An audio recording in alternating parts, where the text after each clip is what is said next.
Pai, não estudamos Apocalipse por uma curiosidade, mas é porque nós queremos cada vez mais aprendermos e conhecermos Jesus. Jesus glorificado, Jesus exaltado. Pai, abençoa a vida de cada um aqui, toca nas nossas mentes, Senhor, que venhamos a ter uma mente renovada, para vivermos e nos apropriarmos da boa, da perfeita e da agradável vontade do Senhor para as nossas vidas. É o que eu te peço nessa noite, no nome do Senhor Jesus. Abençoa cada um aqui, nessa sala virtual, que de uma forma poderosa, cada um aqui venha ser tocado por essa palavra, que eu já fui muito ministrada pela igreja de Sardes, né? Eu já fiz aqui meu estudo, e aí vamos então começar, né? Você quer que eu faça a leitura dos versículos, Ricardo? Pode fazer. Então, abre aí tua Bíblia em Apocalipse, Apocalipse capítulo 3. Então, a gente entra hoje no capítulo 3, né? Tá vendo que dá mais ou menos por capítulo umas 2 aulas. 2 a 3 aulas por capítulo. Capítulo 3 diz assim: e ao anjo de Sardes escreve: essas coisas diz aquele que tem os 7 Espíritos de Deus e as 7 estrelas. Eu conheço as tuas obras, que tens o nome de que vives e estás morto. Sê vigilante e fortalece as coisas que permanecem, que estão prontas para morrer, porque eu não achei as tuas obras perfeitas diante de Deus. Lembra-te, portanto, do que tu tens recebido e ouvido, e guarda-o. E arrepende-te, pois se tu não vigiares, eu virei a ti como um ladrão, e tu não saberás a que hora eu virei sobre ti. Tens uns poucos nomes em Sardes que não contaminaram as suas vestes, e eles andarão comigo de branco, pois eles são dignos. Aquele que vencer será vestido de vestes brancas, e não apagarei o seu nome do livro da vida. Mas eu confessarei o seu nome diante do meu Pai e diante dos seus anjos. Aquele que tem ouvidos, ouça o que o Espírito diz às igrejas. Amém. Só é do capítulo 1 ao capítulo 6, né?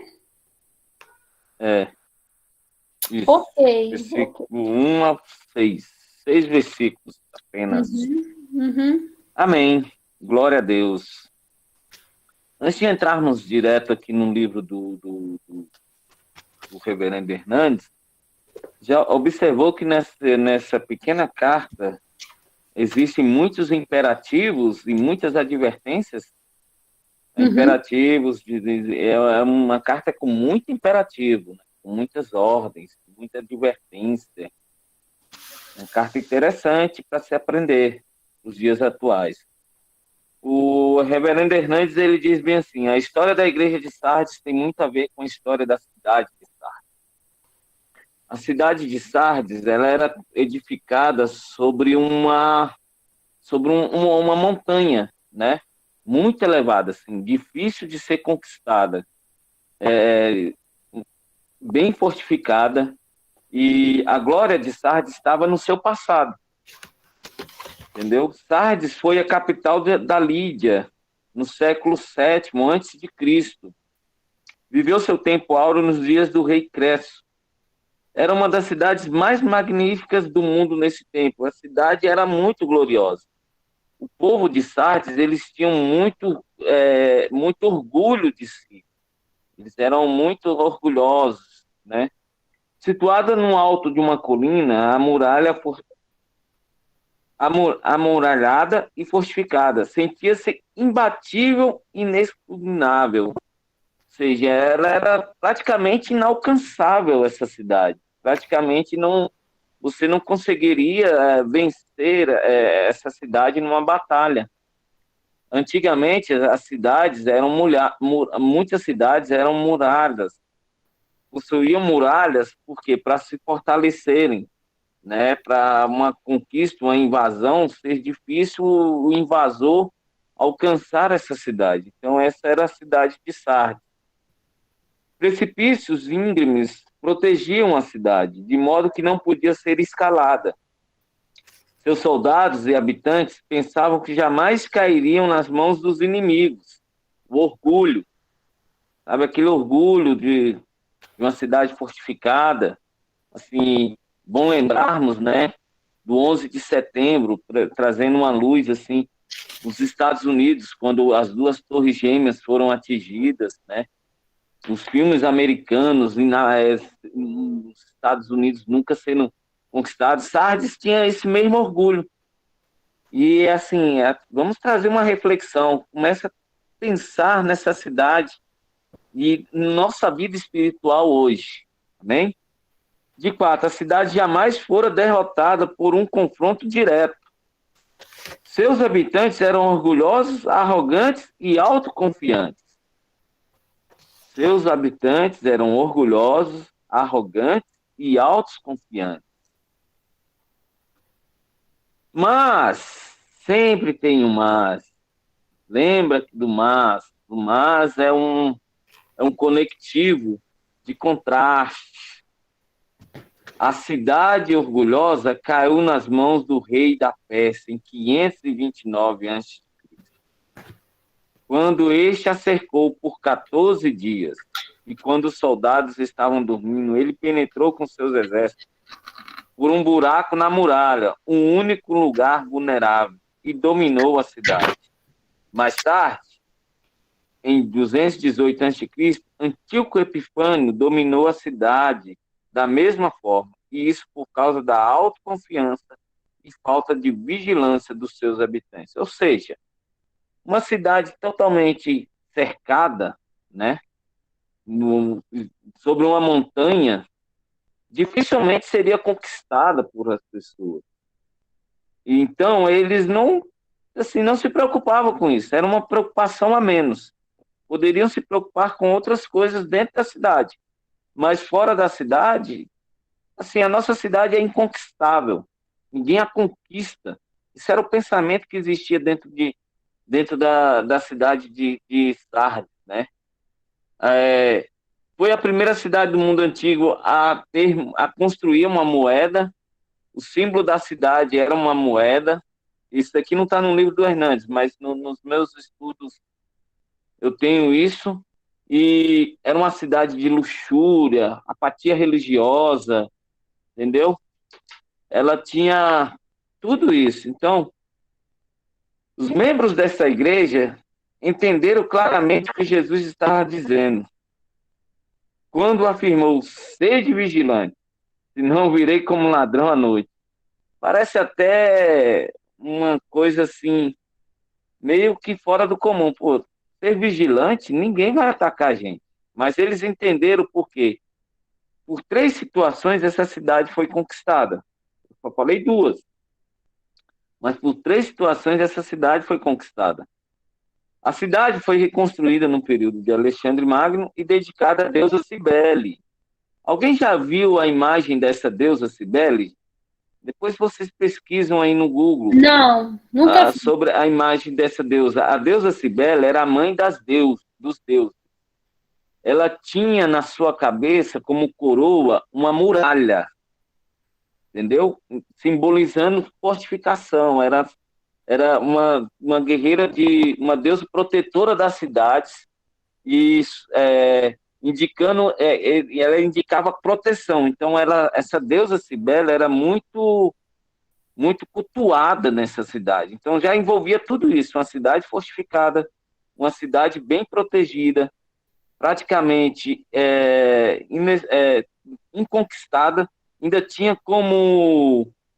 E era dedicada à deusa Cibele, identificada como a deusa grega Ártemis. Essa divindade padroeira, era acreditada com um poder especial de restaurar a vida aos mortos. Também era uma das características dessa deusa. Mas a igreja estava morrendo e só Jesus poderia dar a vida aos crentes. Quer que eu apresente aqui a deusa Cibele? Sim, pode. Pode ir falando, eu apresento aqui para eles, tá? Tá. Eu pesquisei aqui.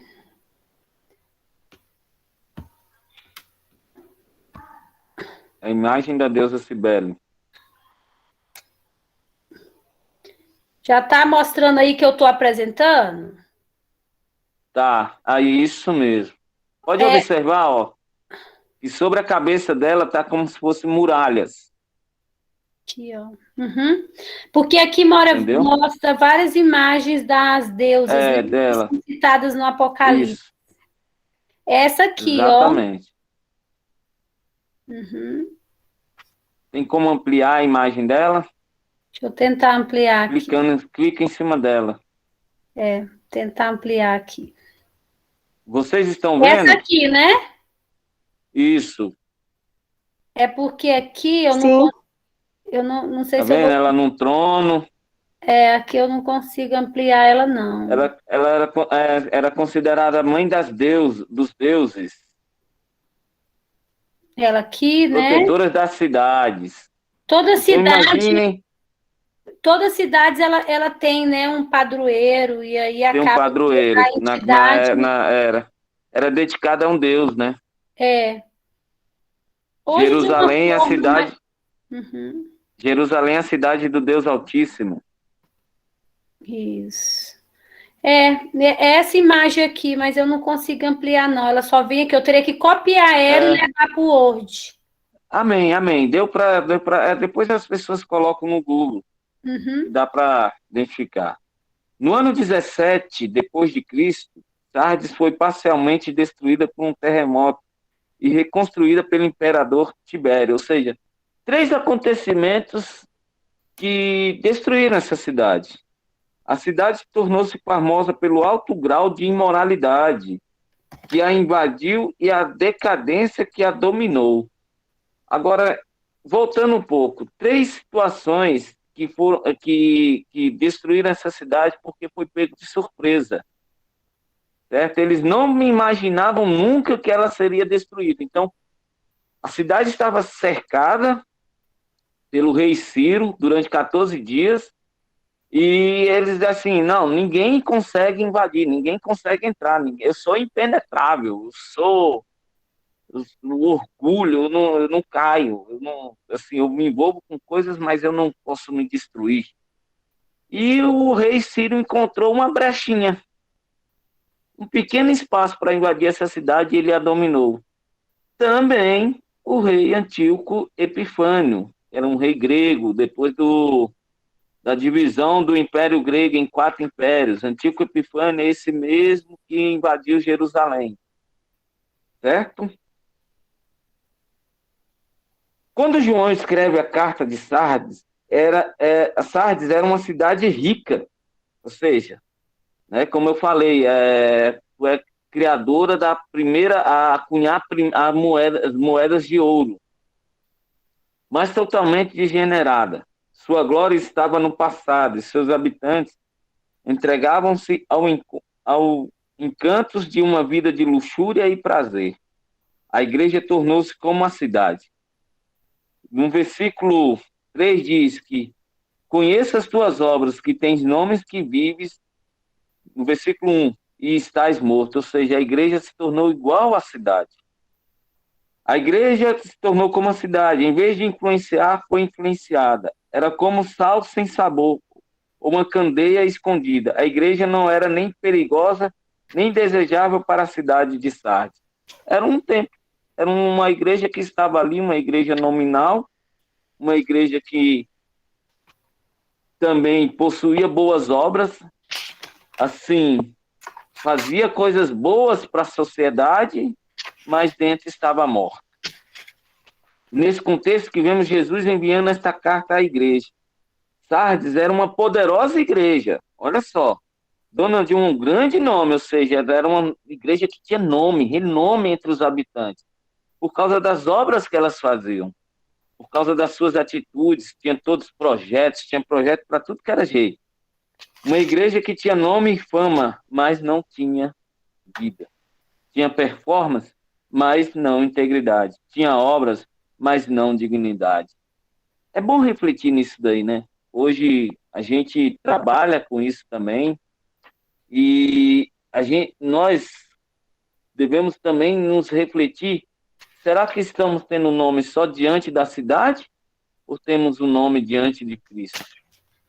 No versículo final, no 5, diz bem assim: pelo contrário, confessarei o seu nome diante de meu Pai e diante dos seus anjos, ou seja, vai ter um renome diante de Deus. Cristo vai transformar essa igreja e a gente vai chegar lá, né? A essa igreja, Jesus enviou uma mensagem revelando a necessidade imperativa de um poderoso reavivamento. Viu? Que eu falei no começo que é uma carta que tem muitos imperativos, muitas ordens, ações práticas. Não pode ficar esperando, tem que agir. Vamos, se movimentem, saem dessa mornidão, saem desse estado morto e vão ter vida. Vão viver, vão andar conforme eu os gerei, conforme eu quero que vocês andem. Uma atmosfera espiritual sintética substituía o Espírito Santo naquela igreja.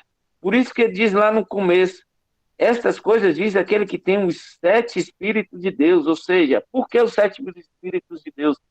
O 7 significa plenitude, completo. Então, Cristo tem o Espírito Santo para agir nessa igreja, e é o único que há de trazer o avivamento dentro dessa igreja. Então, ele vai começar a ensinar essa igreja para sair desse estado morto para um estado de vida.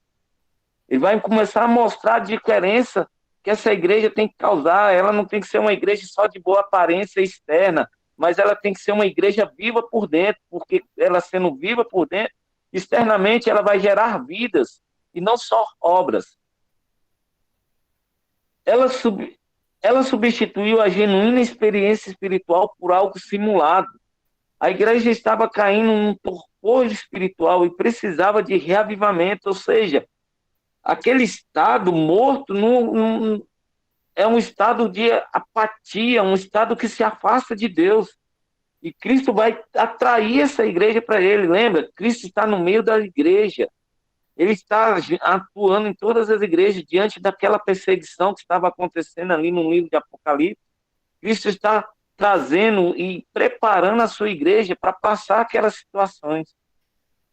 A igreja estava caindo num torpor. O primeiro passo para o reavivamento é ter consciência de que há crentes mortos e outros dormindo que precisam ser despertados. Essa é uma situação muito preocupante dentro de nós, principalmente a gente que tem conhecimento, que busca cada dia mais, que está na frente. Nós temos que olhar e nos preocupar com pessoas que estão dentro da igreja, que estão só assistindo culto, que cumpre o seu ritual religioso, que cumpre o seu ritual nominal, que fala, não, eu estou fazendo alguma coisa, mas às vezes está fazendo, mas está morto por dentro. Às vezes está fazendo as coisas, mas aquilo ali se tornou feito para ser visto pela liderança, ser visto por alguém. Olha lá, o irmãozinho que age, o irmãozinho que trabalha, mas por dentro não tem mais vida espiritual, não tem vida de oração, não tem vida de leitura da palavra, a vida se tornou uma rotina, a vida cristã se tornou um caminhar, assim, algo morno. Não faz mais diferença, não tem mais prazer em evangelizar, não tem mais prazer em falar de Cristo, não tem prazer em estudar a palavra. Ler a Bíblia por ler, ou às vezes nem ler. Não tem, assim, sede de oração, não tem sede de busca. Aquilo que a Lohane fez antes, gente, o clamor dela na hora do louvor, e as pessoas paradas. Gente, não pode ser assim, temos que buscar a cada vez mais, temos que ter sede, temos que sair da apatia espiritual para uma vida de reavivamento. O reavivamento, ele começa por nós, é em nós, é buscar o Espírito Santo, deixar que o Espírito Santo age em nosso meio, que ele tome o controle de nossa vida, não importa o que possa acontecer. O que temos que ter nome é diante de Deus. Amém. Não vou me empolgar muito, não. Não é diferente o estado da igreja hoje. Ao sermos confrontados por aqueles que andam no meio dos candeeiros, precisamos também tomar conhecimento de nossa necessidade de reavivamento hoje. Devemos olhar para esta carta não como uma relíquia, mas como um espelho em que nos vemos a nós mesmos, gente, é uma autoavaliação. Essa carta é uma autoavaliação. Já ouviu aquela expressão, se aquele irmão estivesse aqui na igreja hoje ouvindo essa mensagem, seria tão bom. Na verdade, aquela mensagem não foi para aquele irmão, é para você. Não se esquive daquilo que Deus está falando no seu coração. Não se esquive. Seja, se Deus estiver te confrontando, seja confrontado. Deixe Ele confrontar. Eu me lembro uma vez que lá na Geocum, na base da Geocum, tendo uma aula sobre orgulho, né? E, sim, foi uma surra de Deus na minha vida. E 24 pecados do orgulho. Eu tinha 23, só não tinha um. Só faltava um que eu não tinha. E engraçado que você anotava e depois tinha que ir lá na frente confessar para todo mundo. Para a base toda que você é orgulhoso. Meu Deus, imagine a situação. Se humilhar diante de mais de 150 pessoas. Confessar, eu sou orgulhoso, isso, aquilo, outro. Ou seja, essa carta, ela A traz uma Jocum trabalha muito com reflexão. caráter, né? Exatamente. O caráter é mais importante de muitas coisas. Que o dom e o Essa carta, ela talento. traz exatamente. Ela traz uma reflexão da nossa situação, de como estamos diante de Deus. Será que estamos influenciando ou somos influenciados pelo mundo? Aí o Hernandes, continuando aqui, eu não vou ler, ele conta a experiência de um pastor que ele colocou um caixão na igreja e colocou um espelho. Já viu, assim, aonde eu trabalho tem nos banheiros, tem um espelho e diz assim, responsável pela limpeza do banheiro, olha para aquele que é responsável pela limpeza, assim, manter um banheiro limpo. Aí Vou você vê sua colocar na imagem. igreja, legal. Aí você vê sua imagem. Também tem bem assim, você é responsável, o responsável pela sua segurança, porque a segurança do trabalho lá é fundamental, que é um lugar muito perigoso. Quem é o responsável pela sua segurança? Você se vê no espelho. Então, essa é uma carta de reflexão, de nós olharmos para o espelho e dizermos, como é que eu estou? Como é que está a minha vida espiritual? Será que eu estou indo para o culto porque a bispa e o bispo, os pastores, para me verem lá e não me chamarem minha atenção? Diz assim, irmão, você não está indo para a igreja. Ou você está indo com sede de buscar a Deus? Ou com sede de servir a Deus? Será que eu estou participando dos projetos da igreja porque eu quero ver pessoas crescendo, quero ver pessoas sendo abençoadas? Ou simplesmente para demonstrar para as pessoas que você está lá? Essa é uma carta de reflexão. Por isso que eu falei, é uma carta que contém muitas advertências e muitos imperativos. Por que os imperativos? Ela adverte, ela chama a atenção e ela diz assim, muda de vida, agora. Não espere para amanhã, não deixe para fazer amanhã aquilo que você pode fazer hoje. Mude seu estado espiritual. Ore, busque, leia. Seja a sua vida uma vida diferente. Temos tempo para tudo, mas às vezes não temos tempo para Deus. A necessidade do reavivamento. Lá na página 116. Eu não vou ler o testemunho, a coisa, comentei mais ou menos. O reavivamento. Por que precisamos de reavivamento? Porque nós precisamos nos reavivar a cada dia mais. Ele é necessário quando há crentes que só têm um nome no rol da igreja, mas ainda estão mortos espiritualmente, ou seja, ainda não são convertidos. Aqui o Hernandes, pastor Hernandes, ele coloca como não convertidos. Eu falo como que foram convertidos, mas que morreram espiritualmente, que deixaram o mundo tomar na sua vida. No 3:1 diz bem assim, essa coisa diz aquele que tem os 7 Espíritos de Deus e as 7 estrelas. Conheça as tuas obras, que tem nome de que vive e estás morto. Ou seja, eram pessoas, era uma igreja que fazia muitas coisas. Tinha projeto de tudo, tinha projeto até para a formiguinha andar no seu trilho. Projeto de tudo tinha nessa igreja. É bom? Tem que ter? Tem, claro. Porque para isso Cristo também nos chamou, para sermos influência. Mas também essa influência tem que estar dentro do nosso coração, esse fervor espiritual, essa sede espiritual. Tem que estar em nós, queimando a cada dia. Eu sou convertido desde 1995. E, assim, a cada dia mais eu desejo mais aprender da Bíblia. Eu devoro a palavra de Deus. Eu não fico quieto. Eu não sei por causa do meu dom, né? Mas é lendo, é estudando, é assistindo, é ouvindo podcasts, é ouvindo pregação, é aquilo, é o tempo, é não... Porque a gente tem que ter isso dentro de nós. Cada dia nós prosseguir e conhecer ao Senhor. Cada dia mais ter sede em buscar a Deus. Oséias exorta a buscar e conhecer. Um dos lemas da Jocum era: conheçamos e prossigamos em conhecer ao Senhor. Como você vai fazer alguém ser conhecido se você não o conhece? A igreja de Sardes vivia de aparência. A palavra de Jesus da igreja foram mais bombásticas do que o terremoto que destruiu a cidade do ano 17.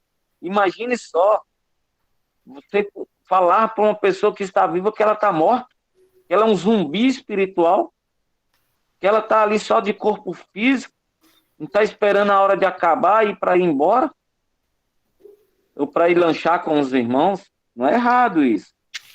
Mas essa sede espiritual tem que estar em nós a cada dia. A igreja tinha adquirido nome, ela tinha nome na cidade. Assim, vamos fazer uma entrevista com a igreja que tem obra tal. Ela tinha nome. No mundo, essa igreja tinha nome. Talvez ela se orgulhava assim: nós somos a igreja ideal, nós somos a igreja, nós atingimos o patamar ideal dessa cidade. Todo mundo nos procura. Mas Cristo não estava lá. A fama da igreja era notável, a igreja gozava de grande reputação na cidade. Nenhuma falsa doutrina estava penetrada na comunidade. Já observou que a igreja de Éfeso ela tinha um problema, a igreja de Esmina não tinha problema nenhum, estava sofrendo perseguição, a igreja de Pérgamo tinha uma situação de doutrina, a igreja de Tiatira tinha uma mulher que estava influenciando a igreja. O que Satanás faz? Satanás, às vezes, ele não precisa se aparecer. Tinha uma época aí, há muitos anos atrás, que as pessoas queriam ver demônio. Eu quero ver um demônio, quero ver um demônio, quero ver um anjo. O diabo, às vezes, não aparece, ele já está no lugar. Ele está sentado ao lado, ele se disfarça de anjo de luz. É ele que está no comando, não é mais nem isso. Não se ouve dos balamitas, dos nicolaítas, nem mesmo de falsos ensinos de Jezabel. Não tinha perseguição. Essa era uma igreja que vivia em paz. Pode falar, bispo. Só voltando ali no 3:1, só para a gente relembrar, né? Porque aqui a gente vê que os adjetivos aqui de Jesus é que aqui no 3, essas coisas diz aquele que tem os 7 Espíritos de Deus. Então, esses 7 Espíritos de Deus é baseado na plenitude do Espírito Santo, né? Que é, no caso, baseado lá em Isaías 11:2, que diz: repousará sobre ele o Espírito do Senhor, Espírito de sabedoria, entendimento, de conselho, de conhecimento, de fortaleza, de temor. Então, só para você anotar aí, irmãos, é um dos... Porque Apocalipse é a revelação de quem é Jesus Cristo. Esses 7 espíritos, se você quiser depois estudar Isaías 11:2, fala que é a plenitude do Espírito Santo sobre aquela igreja. Ou seja, aquela igreja estava sendo sondada pelo Espírito Santo de Deus, porque é ele que sonda, é ele que convence também.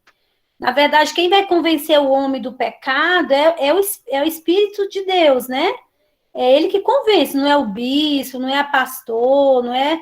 Quem convence é o Espírito de Deus que vai convencer. Então, os 7 espíritos que são todos que é a plenitude, né? Que é o Espírito Santo na sua forma plena e perfeita e completa.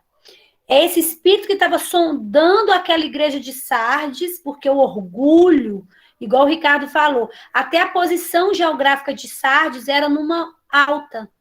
Então, isso também fazendo referência também a esse orgulho. Ela era uma igreja orgulhosa. Normalmente os orgulhosos e era uma igreja que nem sofria perseguição, né? Porque o orgulho já é tão destrutivo em si mesmo que não havia muita perseguição.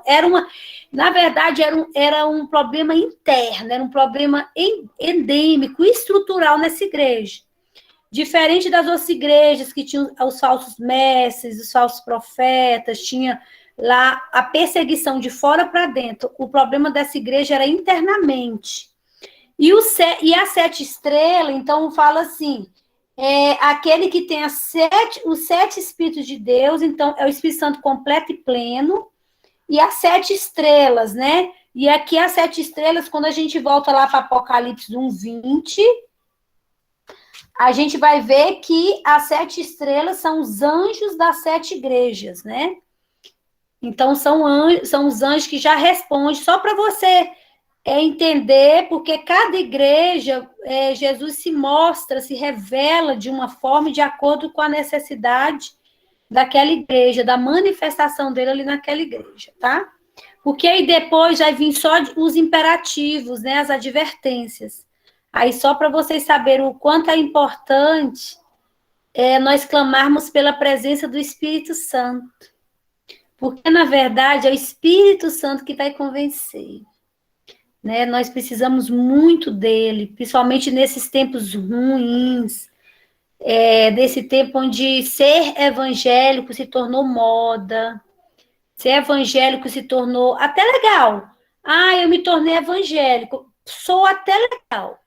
Mas, assim, o cristianismo ainda existe uma cruz, né? Ainda existe algo que tem que ser, algo que tem que remar contra a cultura, algo que tem que remar contra a cosmovisão, o mundo.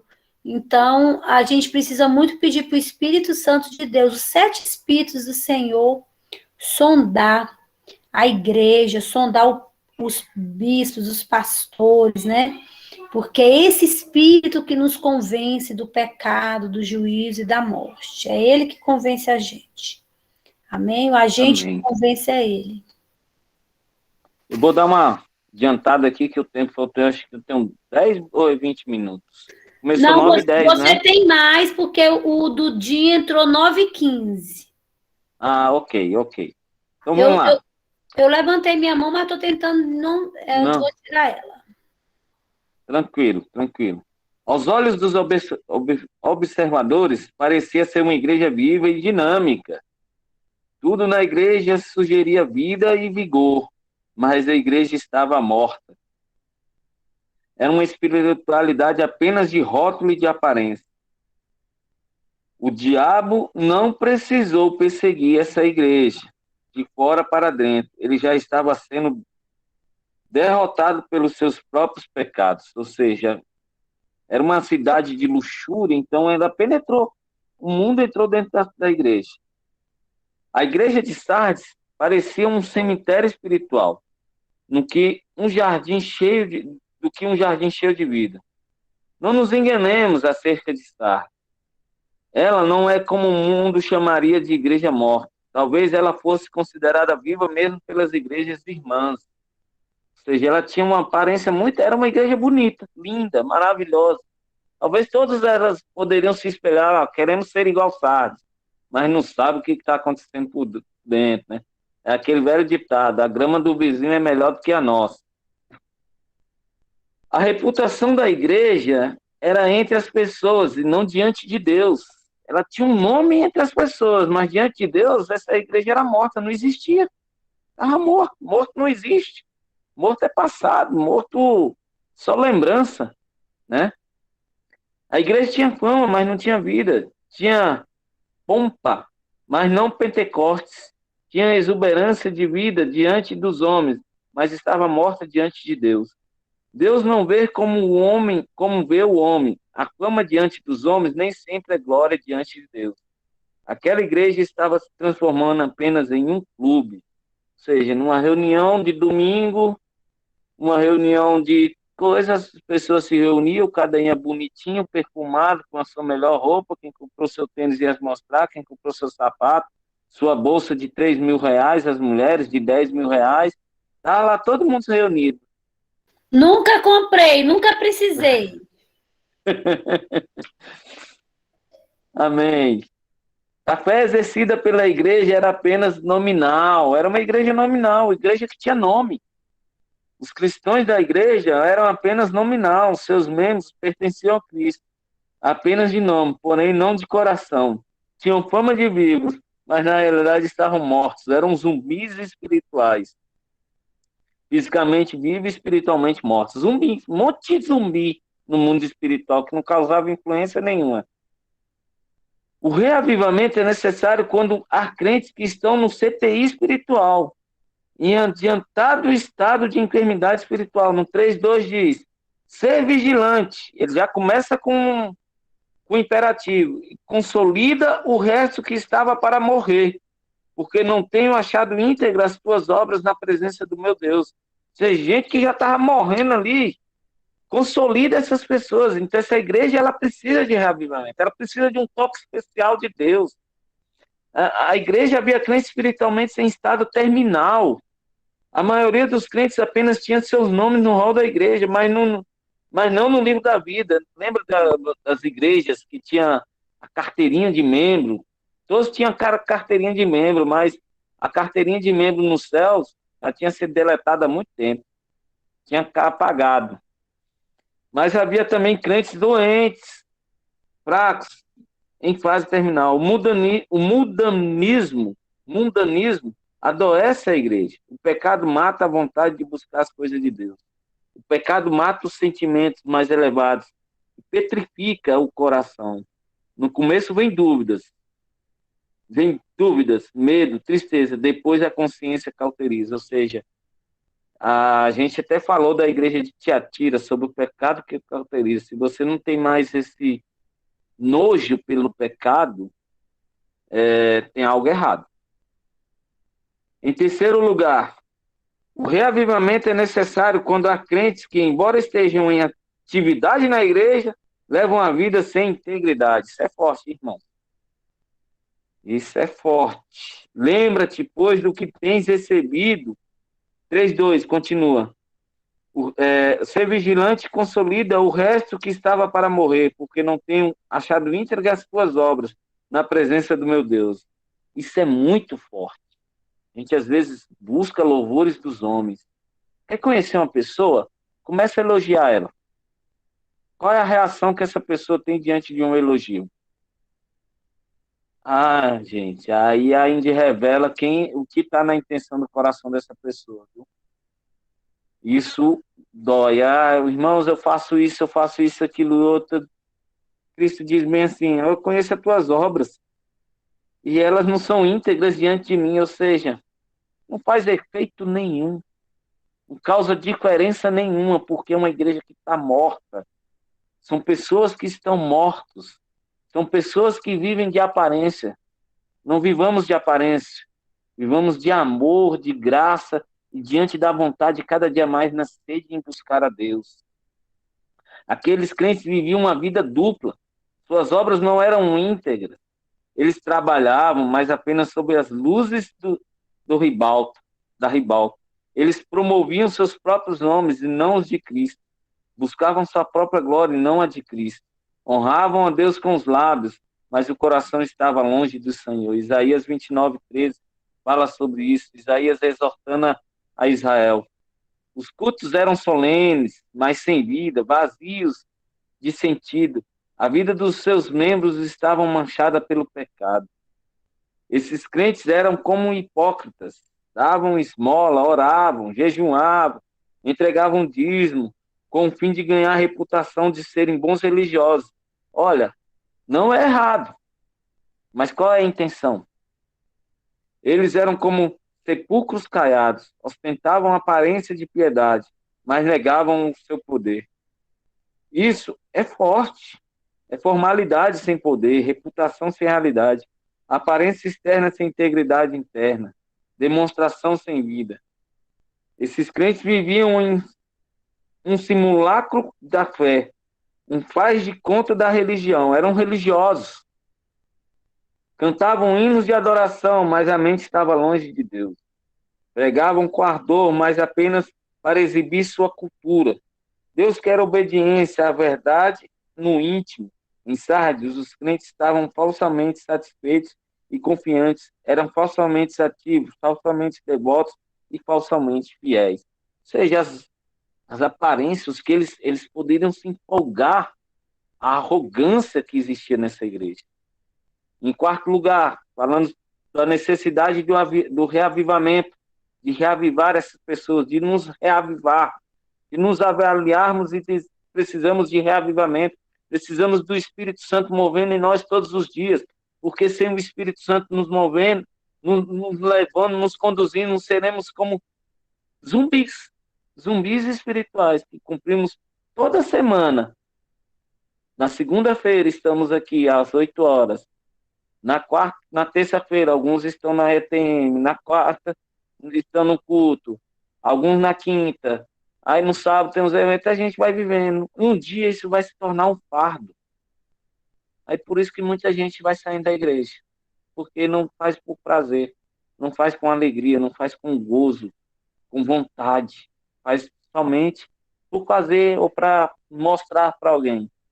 Faça uma autoavaliação. Isso é uma carta de autoavaliação, de advertências e imperativos. Daqui a pouco vou chegar no imperativo. O reavivamento é necessário quando há crentes se contaminando abertamente como mundanismo. No 3,4 diz: tens, contudo, em Sardes, umas poucas pessoas que não se contaminaram as suas vestiduras e andarão de branco junto comigo, pois são dignos. Ou seja, o pecado estava muito forte nessa igreja. A causa da morte da igreja de Sardes não era a perseguição, nem a heresia, mas o mundanismo. Como o Dolph Paul diz, onde reina a morte pelo pecado, não há morte pelo martírio. A maioria dos crentes estavam contaminados com as suas próprias vestiduras. O pecado tinha se infiltrado na igreja. Quem está falando? Eu vou ter que te tirar daqui. Tatiana? Ah, não, foi um tempo. Por Oi, baixo da cara. aparência piedosa. Desculpa, foi o Emanuel aqui gritando e eu não estava conseguindo te ouvir. Amém. Amém. O pecado tinha se infiltrado na igreja. Por baixo da aparência piedosa daquela respeitável congregação, havia impureza escondida na vida dos seus membros. Ou seja, gente de aparência, eram os bonitinhos do Senhor. Eram os bonitinhos do mundo, da igreja, mas para Deus eram tudo feios. Estavam tudo manchados, cheios de pecado. Aqueles crentes também viviam uma vida moralmente frouxa. O mundo estava entrando dentro da igreja, a igreja estava se tornando amiga do mundo, amando o mundo e se conformando com ele.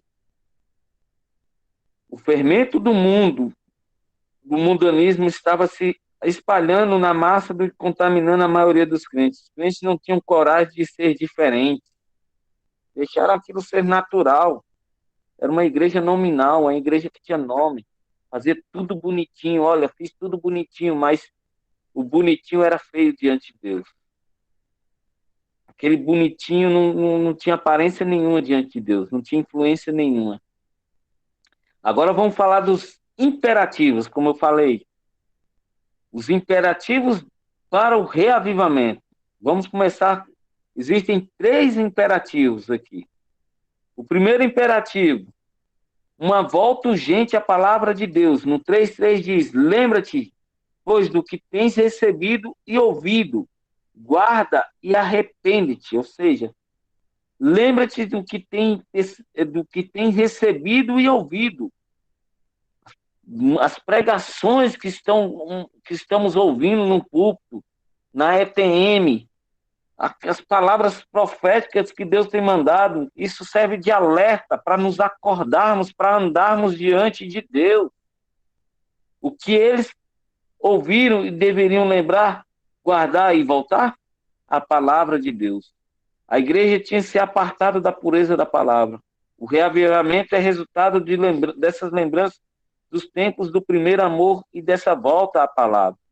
A igreja pode ser reavivada quando volta ao passado e lembra dos tempos antigos, do seu fervor, do seu entusiasmo, da sua devoção a Jesus. Lembra quando você se converteu? Era uma empolgação, não existia limite, não existia tolerância. A gente aqui que era do leste, né, era, bispo, morávamos aqui no leste, a gente atravessava praticamente a cidade do Gama todinha a pé, alguns de bicicleta, até para irmos para a igreja. Hoje muita gente não vai morando do lado, às vezes, só se for de carro, inventa muita desculpa. Antigamente a gente ia a pé, um monte de jovens, íamos para a igreja porque tínhamos sede, íamos para o monte, não tinha dificuldade, íamos buscar a Deus, passávamos noites acordadas em vigília, buscando a Deus. Isso tudo produz frutos. Hoje é desculpinha, hoje é isso, aquilo, outro, muita gente está assim, mas porque morreu espiritualmente, não quer mais saber de Deus. O primeiro sinal do reavivamento é a volta do povo à palavra de Deus. Os crentes passam a ter fome de Deus e da sua palavra. Começam a se dedicar ao estudo das Escrituras. Abandonam o descaso e a negligência com a palavra. A palavra se torna-se como doce como mel. As antigas veredas se fazem novas e atraentes. A palavra torna-se viva e deleitosa, transformadora. Gente que busca a Bíblia. Não é aquela Bíblia que fica que fica no pedestal de muitas casas, de muita gente, dos nossos amigos, né? Que fica lá pegando poeira no Salmo 91. Não sai dali. Se sair dali, aí descobre que tem outras coisas. A gente buscar a palavra. Sabe o que é ter sede da Bíblia? Cada dia mais aprender, cada dia mais buscar. Uma vez eu, dentro da escola que eu fiz a EB, a Escola de Estudos Bíblicos, o líder dando aula do livro de Romanos. Tá dando uma palhinha, não sei se vocês já tiveram Romano. O livro de Romanos, não, o livro de Romanos, a carta de Romanos, 70% da carta de Romanos é Velho Testamento. Paulo usou o Velho Testamento, 70% da carta, para justificar o Evangelho. Entendeu? Tem gente que eu vou te dizer, com toda sinceridade, se um testemunho de Jeová parar para conversar, leva um show de Bíblia. Leva um show, porque não sabe nem o que está escrito. Porque não lê. Porque não tem o seu devocional com Deus, com a palavra. A palavra se tornou simplesmente um instrumento para carregar na mão e levar no culto. Hoje nem carrega mais na mão, carrega no bolso. Carrega no celular. O verdadeiro avivamento é fundamentado na palavra, orientado e limitado por ela. Ele tem a Bíblia e a sua base, sua fonte, sua motivação, seu limite e seus propósitos. Avivamento não pode ser confundido com liturgia animada, com culto festivo, inovações litúrgicas, obras abundantes, dons carismáticos, milagres extraordinários. O reavivamento é bíblico e não vem de Deus, ou seja, se não for bíblico, não vem de Deus. Em segundo lugar, uma volta à vigilância espiritual, ao outro imperativo. Ser vigilante consolida o resto que estava para morrer, porque não tenho achado íntegra as tuas obras na presença do meu Deus, ou seja, algo prático. Sardes caiu porque não vigiou, isso mostra a história da igreja, da cidade. Sardes, por se considerar uma cidade inconquistável, ela não vigiava. Tem muita gente que não vigia. O sermão profético, o Apocalipse de Jesus diz: orai e vigiai, para que não caís em tentação. Orais e vigiais, porque não sabeis o dia que o Senhor virá, porque ele virá como um ladrão. Jesus vem como um ladrão ao nosso encontro. Porque a gente não sabe, o ladrão nos espera na esquina, mas a gente não espera que um ladrão nos assalte. Então, a cidade de Sardes era uma acrópole inexpugnável, que nunca fora conquistada em ataque direto, mas 2 vezes na história da cidade ela foi tomada de surpresa, por falta de vigilância da parte dos defensores. A igreja precisa ser vigilante contra as ciladas de Satanás, contra as tentações do pecado. Os crentes devem fugir de lugares, situações e pessoas que podem ser um laço para os seus pés. Alguns membros da igreja em Sardes estavam sonolentos e não mortos. Nem todos tinham morrido. Nem todos estavam na situação de mortidão. Ainda tinham pessoas que estavam avivadas, mas que estavam poucamente sendo dominadas. Então, consolida essas pessoas. Retira essas pessoas da escravidão de morte. Isso também é um chamado para nós. A gente vê gente que está ali se esfriando espiritualmente, está morrendo espiritualmente, alerta, balança, acorda, irmão. Está na hora de caminharmos juntos em fé e em amor e em esperança. Há crentes que estão dormindo espiritualmente, estão acomodados, indiferentes às coisas de Deus. Não têm apetite espiritual, não vibram com as coisas celestiais. Os crentes fiéis precisam fortalecer os que estão com o pé na cova e socorrer aqueles que estão contaminando com o mundo. Precisamos vigiar não apenas a nós mesmos, mas os outros também. Ou seja, existe um lema, quem mexe com segurança, trabalha, você não é responsável só por você mesmo, você é responsável pela pessoa que está do seu lado. Então, gente, nós somos responsáveis por todas as pessoas que estão ao nosso lado, todas as pessoas que convivem com a gente dentro da igreja. Temos que ter essa sede de guardar também essas pessoas para elas não serem destruídas. Então, quando a igreja está oferecendo curso, está oferecendo aula, e você não vê uma pessoa que não vai, motive essa pessoa aí. Amém? Deixa eu dar um negócio aqui. Meu cachorro aqui está na porta de fora brigando aqui com o outro. Só um minutinho. Tá, eu vou falando aqui, pode ser? A igreja de Sardes, lá na página 121, a igreja de Sardes não era uma igreja herética e apóstata. Não havia heresias nem falsos mestres na igreja como havia nas igrejas que nós estudamos passado. A igreja não sofria perseguição, não era perturbada por heresias, não era importunada por oposição dos judeus. Ela era ortodoxa, mas estava morta.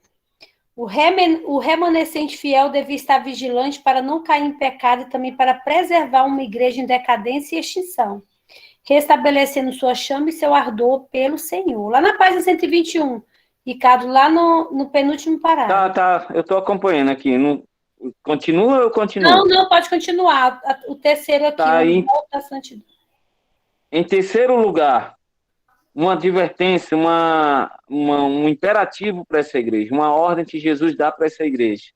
Uma volta à santidade. No 3,4 diz: tens, contudo, em Sardes umas poucas pessoas que não contaminaram as suas vestiduras e andarão de branco junto comigo, pois são dignas. Ou seja, nos chama para a santidade, nos chama para vivermos em santidade diante de Deus. Ainda havia algumas pessoas que permaneciam fiéis a Cristo. Embora a igreja estivesse cheia, havia apenas uns poucos que eram crentes verdadeiros e que não haviam se contaminado com o mundo. A maioria dos crentes estavam vivendo com vestes manchadas e não tendo obras íntegras diante de Deus.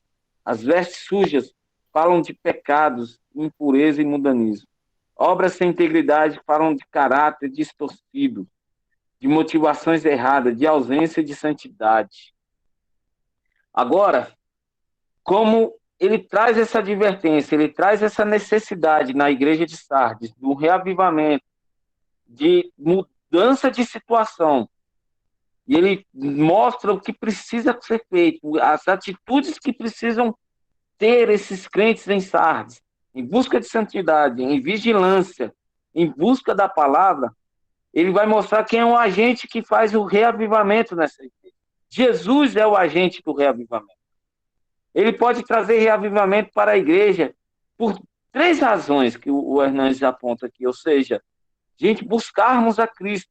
Ele é o agente, ele quer avivar a igreja. Ele não quer deixar que o crente morra, mas que ele tenha vida, e vida cada dia mais, e vida em abundância. Porque Jesus conhece o estado da igreja. Porque ele quer reavivar essa igreja. Ele ama a gente, porque ele conhece. Jesus conhece as obras da igreja. Ele conhece a nossa vida, nosso passado, nossos atos, nossas motivações. Seus olhos são como chamas de fogo. Ele vê tudo e tudo sonda. Jesus vê que a igreja de Esmirna é pobre, mas os olhos de Deus ela é rica. Ele vê que a igreja apóstata de Tiatira havia um remanescente fiel. Ele vê que a igreja que tem uma grande reputação de ser viva e avivada como Sardes está morta. Ele vê uma igreja que tem pouca força como Filadélfia. Tem diante de si uma porta aberta. Ele vê que uma igreja que se considera rica e abastada como Laodiceia não passa de uma igreja pobre e miserável. Jesus sabe quem somos, como estamos e do que precisamos. Ele nos sonda, ele nos conhece, então ele sabe o que precisamos, então devemos buscá-lo cada dia mais. Devemos ter sede desse Deus na nossa vida. E em segundo lugar, Jesus pode trazer reavivamento para a igreja, porque ele é o dono da igreja. Tem esperança, irmãos, tem esperança. As pessoas que estão morrendo têm esperança, elas vão ressuscitar espiritualmente como Cristo ressuscitou. Em 3:1 diz: estas coisas, eu estou pulando o início, estou na parte B. Estas coisas diz aquele que tem os 7 Espíritos de Deus e as 7 estrelas. Conheça as tuas obras. E 6 que tem nomes que vivem, mas está morto. Ou seja, os 7 Espíritos de Deus, alguns teólogos eruditos dizem que são os 7 Espíritos de Deus que vivificam, que traz vida, que move. Ou seja, ele está no meio da igreja. O Hernandes não diz isso, mas alguns eruditos dizem que são os espíritos vivificantes. São os espíritos lá de Isaías, como a bispa diz, e é o espírito que traz vida, ele que traz mudança de vida. Lembra do Pentecostes? Quem era Pedro? Um medroso, que fugiu, que negou, depois se tornou um ousado na palavra. Nós precisamos desse Espírito Santo agindo em nós hoje. Vai lá, bispa. O áudio. Precisamos da unção da ousadia, né? Como caiu sobre Pedro. Pedro, Exatamente. No primeiro discurso dele, as pessoas ficaram impressionadas, porque ele falava de uma forma e era pelo poder do Espírito Santo. Amém. Ele tem as 7 estrelas. As estrelas são os anjos das 7 igrejas. Elas representam as próprias igrejas. As estrelas estão na mão de Jesus. A igreja pertence a Jesus. Ele controla a igreja. Ele tem autoridade e poder para restaurar a sua igreja. Ele disse que as portas do inferno não prevaleceriam contra a sua igreja. Ele pode levantar a igreja das cinzas. Ele tem tudo em suas mãos. Cristo é o dono da igreja. Ele tem cuidado da igreja. Ele a exorta, consola, cura e restaura. E em terceiro lugar, que é um agente do reavivamento nas nossas vidas, Jesus é quem reaviva a igreja por meio do seu Espírito. Eu já até falei, né? Do 3:1. Jesus tem e oferece a plenitude do Espírito Santo à igreja. Sardes o problema da igreja de Sardes era a morte espiritual. Cristo é o que tem o Espírito Santo, o único que pode dar vida. A igreja precisa passar por um avivamento ou enfrentará um sepultamento. Somente o sopro do Espírito pode trazer vida para o vale dos ossos secos. Amém? Uma igreja morta, enferma e sonolenta precisa ser reavivada pelo Espírito Santo. Só o Espírito Santo pode dar vida e restaurar a vida. Só o sopro de Deus pode fazer com que o vale dos ossos secos se transforme num exército. Jesus é aquele que tem um Espírito e o derrama sobre a sua igreja. É pelo poder do Espírito que a igreja se levanta da morte, do sono e do mundanismo para servir a Deus com entusiasmo. Jesus é quem envia o Espírito à igreja para reavivá-la. O Espírito Santo é o Espírito de vida para uma igreja morta. Quando ele sopra, a igreja morta e moribunda levanta-se. Quando ele quando ele sopra, nossa adoração formal passa a ter vida exuberante. Quando ele sopra, os crentes têm deleite na oração. Quando ele sopra, os crentes são tomados por uma alegria indizível. Quando ele sopra, os crentes testemunham de Cristo com poder. A palavra diz que devemos orar no Espírito, pregar no Espírito, adorar no Espírito, viver no Espírito e andar no Espírito. Vida sem o Espírito Santo é uma vida morta. Quando Deus soprou o seu Espírito sobre o homem se tornou alma vivente. Precisamos desse sopro de Deus, do sopro do Espírito Santo sobre as nossas vidas, para que possamos caminhar cada dia mais vivos. Precisamos mais e mais do Espírito Santo em nós para enfrentarmos todas as situações da nossa vida. Uma igreja inerte só pode ser reavivada por Ele. Uma igreja sonolenta só pode ser despertada por Ele. Que sejamos crentes cheios do Espírito de Cristo. Uma coisa é possuir Espírito, outra é ser possuída por Ele. Tem muita diferença. Uma coisa é ser habitada pelo Espírito, outra é ser cheia do Espírito. Uma coisa é ter o Espírito residente, outra é ter o Espírito presidente. Amém? As bênçãos do reavivamento. O que gera um reavivamento na igreja? O que gera um reavivamento em nós? Primeiro, a santidade. Santidade agora é garantia de glória futura. No 3:5, o vencedor será assim vestido de vestiduras brancas. Ou seja, vai ter uma vida santa. A santidade vai ser real em nossos dias, ao ponto de Ananias e Safiras morrerem no nosso meio. Porque eles... Toda vez que a Bíblia fala de vestiduras brancas, está relacionado à santidade, né? A santidade. Branco, né? Santidade. Não é uma roupa, né? Na verdade, isso não pode ser no literal. É simbolismo. Então, vestiduras brancas, santidade, tá, irmãos? Coloca aí, santidade. Vai ser falado muito dessas vestiduras brancas, né? A maioria dos crentes de Sardes tinha contaminado suas vestiduras, isto é, tornaram-se impuros pelo pecado. O vencedor receberia vestes brancas, símbolo de festa, pureza, felicidade e vitória. Sem santidade não há salvação. Sem santificação ninguém verá a Deus. Sem vida com Deus aqui, não haverá vida com Deus no céu. Sem santidade na terra não há glória no céu. Deus nos chamou para a santidade, para andarmos em santidade. Deus nos santificou, somos santos diante dele. E como ele é santo, devemos ser santos. O estudo do livro de Levítico, ele é muito interessante. Muita gente hoje condena, né? Porque é um livro duro de se ler, né? É um livro que você tem que ter paciência de Jó para ler e estudar Levítico. É um livro de muitas leis. Mas o livro de Levítico só fala de santidade. Só de santidade. É Deus ensinando o povo a viver para ele. Sabiam? Deus nos chama, nos faz santo e nos ensina como devemos viver para ele. O livro de Levítico, ele é Deus ensinando santidade em tudo, até no relacionamento com as pessoas. Quem não se envergonha de Cristo agora terá o seu nome proclamado no céu por Cristo. No 3:5 continua. De modo nenhum apagarei o seu nome no livro da vida. Quando uma pessoa morre, tiramos o atestado de óbito. Tira-se o nome do livro dos vivos. Os nomes dos mortos não constam nos registros dos vivos. O salvo jamais será tirado do rol do céu. Aqueles que estão mortos espiritualmente e negam a Cristo nesta vida não tem o seu nome escrito no livro da vida. Mas aqueles que confessam a Cristo e não se envergonham do seu nome, terão seus nomes confirmados no livro da vida. E seus nomes confessados por Cristo diante do Pai. Os crentes fiéis confessam e são confessados.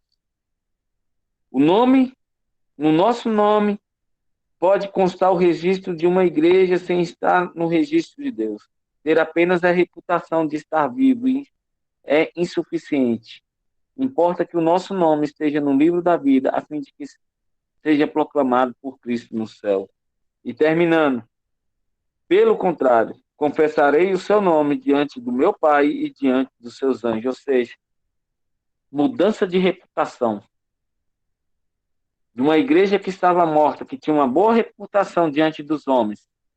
Cristo reaviva essa igreja, ele quer reavivar, ele quer nos reavivar, para que possamos, para que o nosso nome esteja diante de Deus, e que a nossa reputação seja diante de Deus, seja em Deus, onde ele vai confessar o seu nome diante do Pai e diante dos seus anjos, ou seja, teremos reputação nos céus. E é isso Então, que Cristo... aqui dá a impressão que corre-se o risco de tirar o nome, né, do livro da vida, porque Uma igreja morta. porque aqui ele fala assim, porque algumas pessoas dizem que uma vez que esse nome é colocado, para sempre colocado, mistura muito com salvação. Mas fala assim, aquele que vencer será vestido de veste, aquele que vencer, está muito no futuro, né? E não apagarei o seu nome do livro da vida. Então, a gente vê que está muito no futuro. Existe uma possibilidade desse nome ser tirado do livro da vida, né? Sim, sim. Por quê? Porque é uma igreja. Falta da santidade, falta as motivações erradas, morta, né? Ou seja, era uma igreja que morreu. É polêmico, né? Uma vez salvo, salvo para sempre. Será que essa pessoa foi salva mesmo? Não. Né? Não, ela foi salva e caminho da salvação, né? Ela foi salva, ela está sendo salva, ela será salva, né? Porque depende, desenvolvendo a salvação, de uma vida, Paulo diz. Porque uma vida santa, por isso que existem muitas exortações sobre a busca da santidade, tanto na graça, né? Tanto dessa vivência na graça. Porque tem o evangelho da graça barata que diz que uma vez salvo, salvo para sempre. Mas aqui está dizendo, aquele que não tiver com as vestiduras brancas, existe uma possibilidade desse nome ser tirado do livro da vida. Ou seja, eu acho que é uma perca da salvação. Sim, porque se não tiver no nome, lá mais na frente a gente vai ver.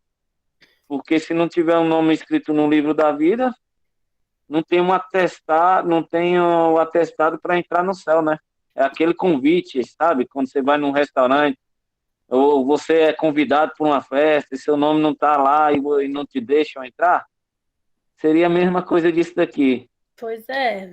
Não há entrar de penetra, não, meu irmão. Por isso que a gente tem que ter cuidado dessa questão, né? A gente tem que buscar mesmo estar vestidos das nossas vestes brancas, né? Que fala de santidade. Porque a nossa salvação está sendo desenvolvida, ela não está completa ali quando você aceita Jesus como você. E ali, o livro de Romanos fala muito isso. Para mim, é um dos livros mais difíceis de estudar. É o de Romanos. Não, bispo. Porque eu já estudei ele pelo Hernandes aqui Dias Lopes. Já estudaram, já? Não, eu. Mas a gente pode pessoalmente. estudar. Eu falo o seguinte, exatamente por isso, porque é a prova do cristianismo, né? Era uma carta aos romanos, que os romanos, o Império Romano, ele era terrível, ele questionava a veracidade de Jesus Cristo, né? Mas amém. Alguma dúvida, gente? Quer falar alguma coisa, Ricardo? Não. É como é uma carta de reflexão. É muito reflexiva. É muito reflexiva. A gente só tentou pegar aqui os nomes simbólicos. Os 7 espíritos, que é o Espírito Santo pleno, completo, na integridade. As 7 estrelas, que são os anjos, e vestiduras brancas, que está relacionada à santidade. Porque como o livro de Apocalipse também vai falar algumas palavras que fazem referências, né? Ela não tá no sentido literal. E só falando, esses 3 primeiros capítulos é na Terra. Quando a gente chegar num quarto, é no céu. Já estou adiantando, hein? Ou seja, também já estou mostrando para as pessoas não desistirem, que a gente tem muita coisa para aprender em Apocalipse. Muita coisa. Eu estou vendo aqui só tem 16 pessoas, antigamente davam 21 pessoas. Onde está esse povo, gente? A gente tem que ir atrás, né? Mas, assim, normalmente é assim mesmo, viu? Amém. Isaías 11:2, tá, Kate? Que fala sobre o Espírito. Mas é assim mesmo, vai ter muita coisa aí. A gente manda depois aqui uma mensagem no individual para alguns alunos que entram sempre, mas que hoje não entraram. Tá bom? Gente, pois é. É uma carta linda, uma carta reflexiva, uma carta de atitude para hoje. Serviu para aquela igreja naquela época, como serve para nós, gente, hoje. Por isso que é palavra de Deus. Que ela se aviva todos os dias. Amém. Entendeu? Glória a Deus. Alguma dúvida, queridos? Para a gente orar, encerrando? Alguma pergunta? Pergunta. No. Então, ora aí, Ricardo, encerrando. Amém. Senhor, nós estamos diante de Ti nesta noite, de segunda-feira, a essa hora. Pai, venha ao nosso encontro e mostra-nos aquilo que não Te agrada, aquilo que tem nos afastado de Ti, aquilo que tem nos levado à morte. Santifica-nos no Teu Espírito, aviva-nos no Teu Espírito, para que possamos andar em vida e não em aparência. Senhor, estamos diante de Ti e em Ti queremos andar a cada dia mais. Queremos ter um encontro contigo.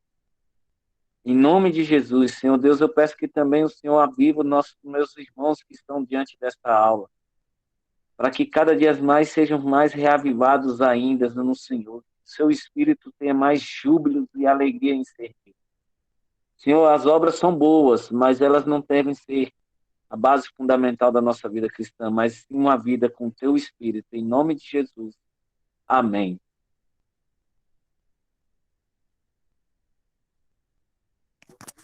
Amém. Puro, irmão. Amém. Foi não.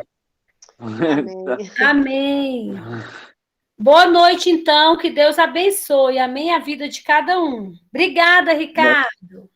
Nada, isso é uma palavra de esperança. Glória a Deus. É uma palavra de revelação de Jesus. Jesus está se revelando para a igreja, trazendo esperança. Amém. Glória a Deus. Glória a Deus. Tchau, tchau, gente. Tchau, obrigada. Boa noite Tchau. a todos. Até segunda. Tchau, Ilmar.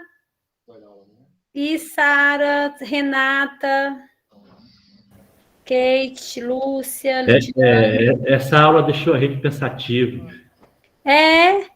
Isso mesmo. Muito bom, Ricardo, viu? Já vai, né? Às vezes a gente fica assim mesmo, porque é tanta revelação que às vezes a gente fica até sem muito o que falar, né? Muito isso, porque eu particularmente nunca tive assim um ensino como estou tendo agora do Apocalipse, né? Glória a Deus. Primeira vez, tá? Glória a Deus. Deixa a gente mesmo pensativo e citar e procurar realmente ver a nossa vida como é que está, né? Eu acho que esse é a reflexão mesmo. É a gente olhar para a vida da gente, olhar, às vezes, até para a vida, né, da igreja e orar mesmo para pedir para nós não perdermos o objetivo da caminhada cristã, né? O objetivo é realmente sermos mais parecidos com Jesus, né? Foco, né? Lidiane quer falar. Não, assim, o foco, eu digo foco, né? Porque a gente está andando, caminhando, e às vezes a gente vê vários caminhos e aí perde o foco no meio da caminhada, né? Deu para ouvir? Deu para ouvir. Deu para ouvir, é isso mesmo. E aí a gente vai estudar a Bíblia, é muito lindo e muito importante, gente.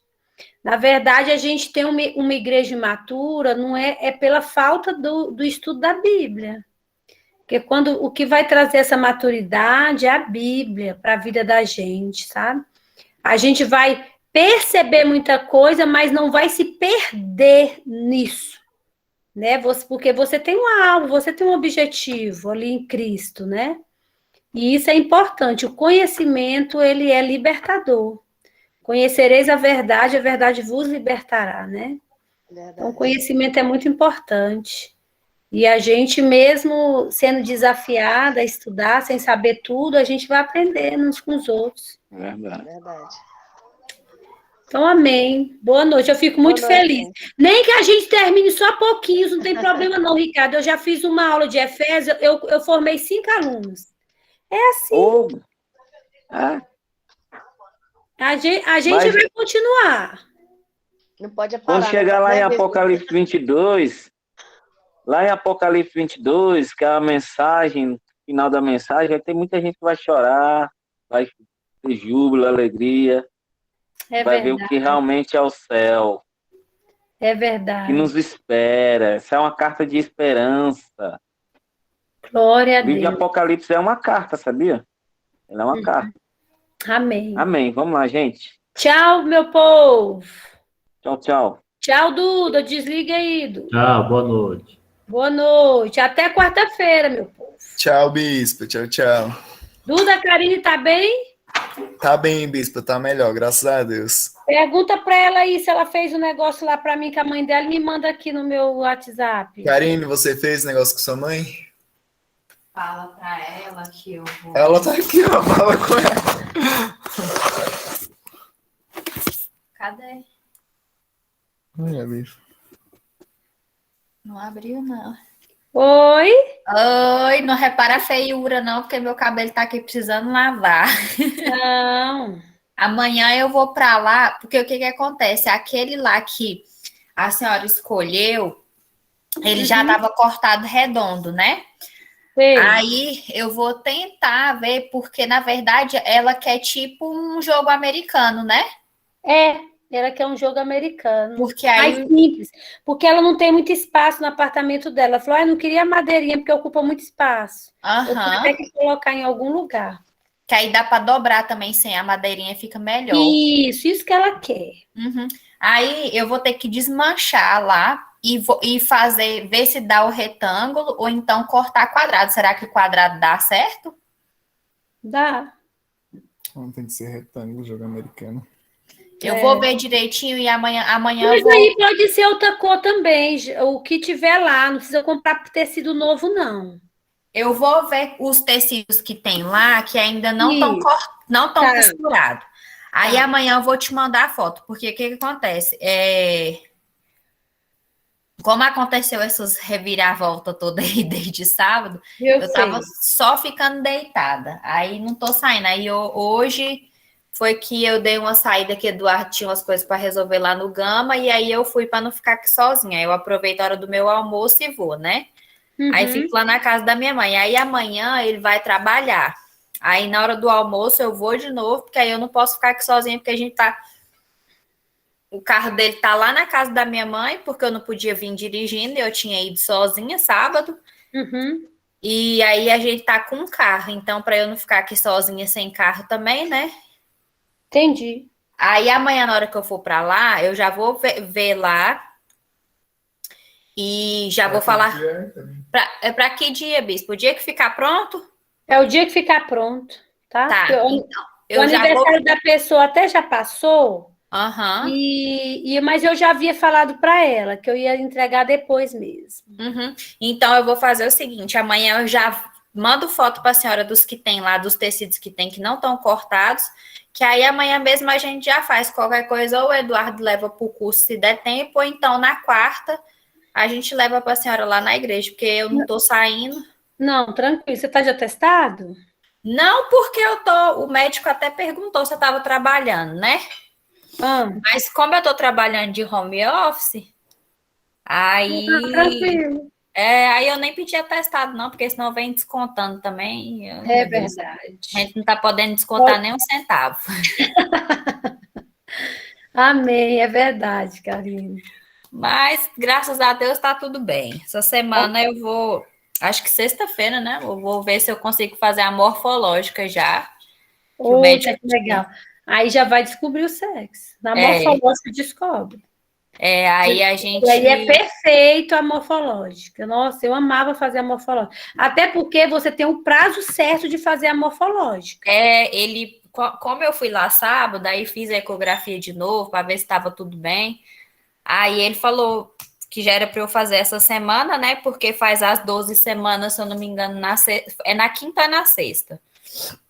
Aí ele já me deu o pedido para eu poder fazer. Aí eu vou só marcar. Até sábado eu devo fazer. Uhum. Mas é aqui. Passa as novidades pra gente. Tá, a gente vai falando. Tá bom. Obrigada, tá bom? então, meu povo. Deixa eu sair, então. Tchau, tchau. Fique com Tchau. Deus. Pode fechar a sala, tá? A Isaneide tá aí, mas pode fechar. Encerrar. Cadê? Não deve estar assistindo aula, não. Então tá aí só ouvindo aqui.